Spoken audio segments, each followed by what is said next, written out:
Hello guys, thank you so much for being with me in another artificial neural network tutorial video. Actually, this is the last video in this educational package. Thank you so much for being with me and watching these videos, studying the PDFs and paying attention to the Python tutorials which I have provided for you. Okay, now we want to dive into the convolutional neural networks see in this our last video. We said that convolutional neural networks are not a new topic, and convolutional networks are related to alphabets were presented in 1980s. The first sentence as the first alphabets of convolutional networks were presented in 1980. The difference between these networks and the previous neural networks is the existence of multiple convolution layers. Before delivering the image to the fully connected hidden layers, we deliver the image to the convolution layers. To have high-level features, we want to talk about the convolution layer in this session, in this video. In CIFAR 10, our images had dimensions of 32 multiplied in 32 multiplied in 3. Now we consider a filter. The dimensions of this filter can be, for example, 3 multiplied in 3 or 4 multiplied in 4. We have chosen 5 multiplied in 5 here. The length and width of this filter is usually a small number that we choose, but the depth must be 3, which includes G, R, and B. The meaning of convolution very simply is to put this filter on the image matrix, and we multiply the numbers that are on top of each other that will be put on each other, and then add them together. That is, we do a point multiplication.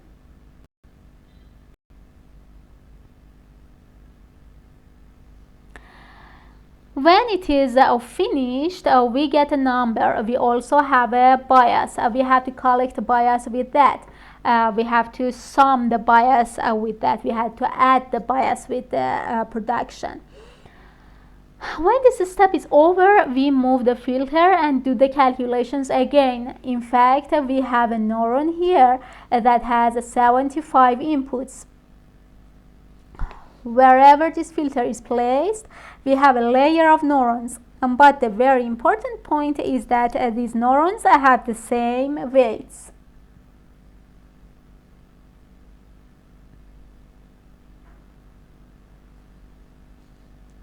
We have a 3D image. We also have a 3D filter.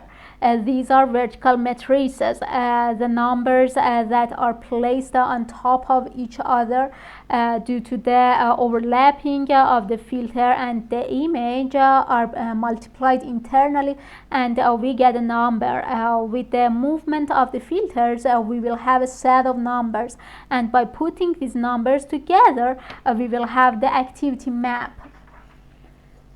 Each filter is supposed to do a specific job, a specific task, so we can have different filters. Each filter gives us a layer.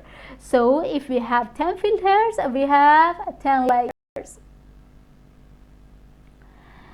So convolution is nothing special. We have a matrix and do an internal filter and multiplication. We have a matrix, we have a multiplication, we have a filter, and we want to do an internal multiplication, a vector multiplication actually. For example, here we consider these 6 filters. and connect these 6 activity maps together. In this way, we will have a three-dimensional matrix again.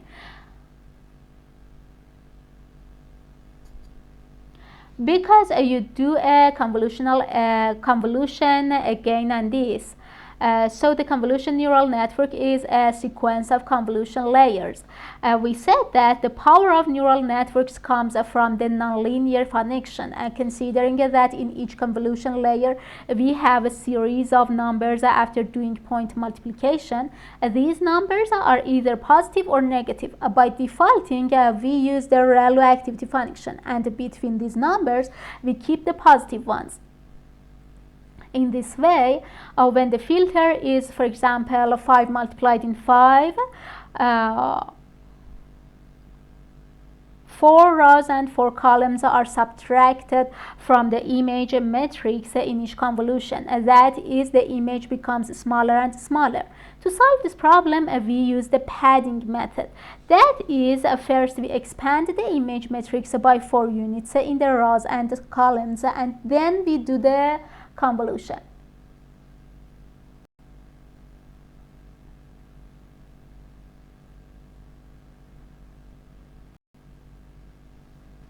In practice, consider an image. The first convolution layer, which is applied to the image, extracts a series of low-level features from the image. Each time we apply convolution, we get higher level features, and finally the classifier performs the classification process. We apply each filter on the image, and each one gives us an activity map. Each of these filters includes features and produces large numbers for parts of the image and have high match and small numbers for parts of the image that have a low matching. As the filters get higher level, they get higher level features. For example, a car wheel instead of a 45-degree angle. These filters are the same weights. For example, a W matrices. The network learns these filters. The filters move on the image. Wherever the similarity increases, a large number or activation is produced. We have already said that to measure similarity, point multiplication is used. We looked at image issues here.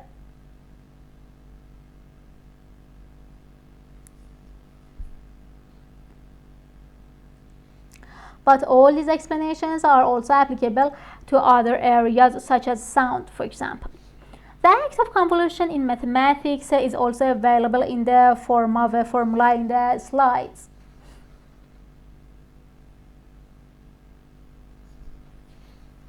So now we know roughly the structure of convolutional neural network, and we should be able to implement it.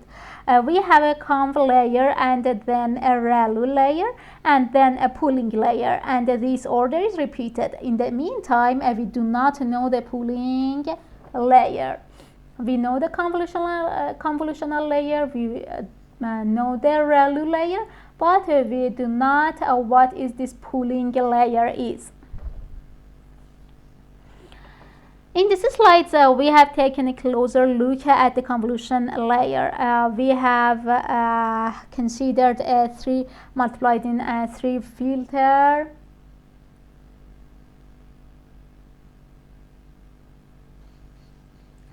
We have done point multiplication calculations. The numbers are written under the squares are the numbers related to the filters.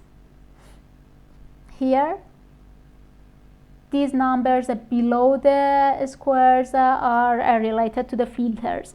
Therefore, they are fixed. We place the number obtained as a result of this point multiplication in the output matrix instead of these 9 pixels. We replace this pixel instead of these 9 pixels. This filter is called Gaussian filter, which has the greatest effect on the middle pixel of the filter, and somehow it has the most impact on the output filter. This filter is used to blur the image. Suppose we have a 7:7 image and a 3:3 filter. you can see the process of placing the filter movement on the image in order. We put the number resulting from the internal multiplication in the output image instead of the central pixel.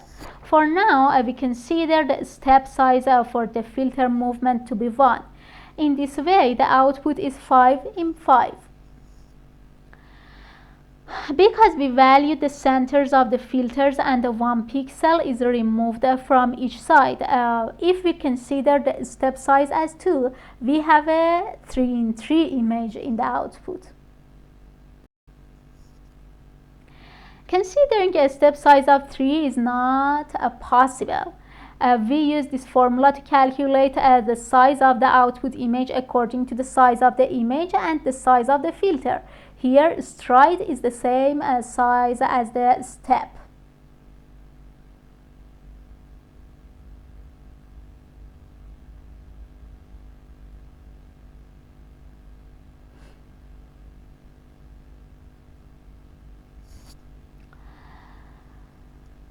Okay, if we want the output and the input images to be the same size, we must use padding. In padding, we add a 0 row and a column to the image matrix on each side.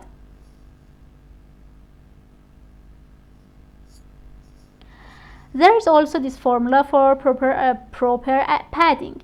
The reason for padding is to prevent the image from getting smaller, because as the image becomes smaller, we can no longer do convolution from one place to the next. At Google, we have networks with thousands of convolution layers. All these convolutional layers are possible with padding. As the number of convolutional layers increases, the features become higher and the power of the network increases.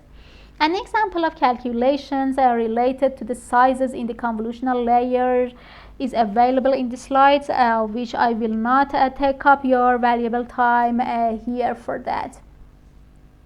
Note that it is preferable to use smaller filters because it is in our favor in terms of calculations. Even today we have 1-in-1 filters. And also it is preferable to remove and replace the fully connected layers at the end because they have many parameters. So far we know everything about convolutional networks except for the pooling layer.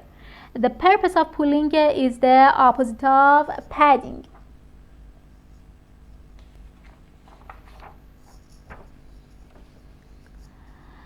We can shrink the input matrix so that only its useful information is preserved. We can do a pooling after each convolution layer. The image will shrink very quickly. That's why we usually do a pooling after every 2 convolutional layers. 1 convolutional layer, 1 ReLU layer, 1 convolutional layer, 1 ReLU layer, and after these 2 cycles we use 1 pooling layer. In pooling, the depth does not change, rather the length and width are divided by the length and width of the pooling filter respectively. There are different types of pooling, for example average pooling or max pooling.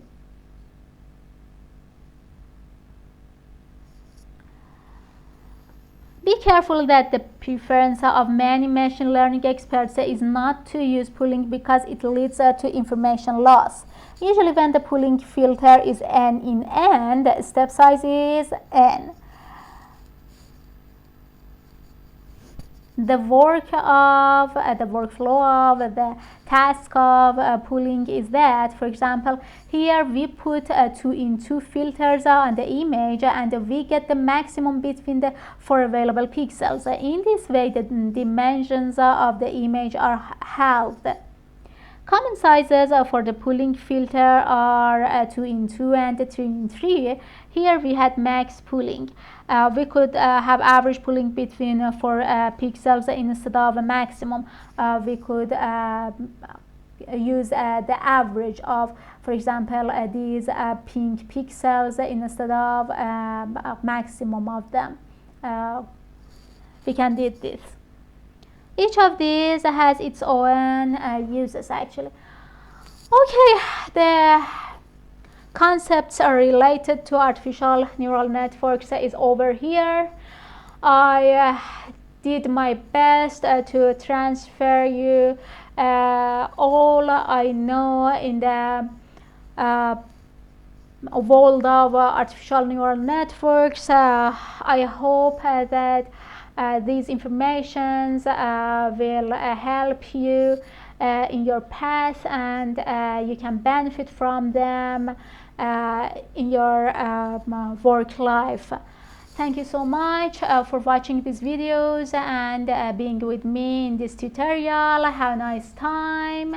I wish you the best. Goodbye.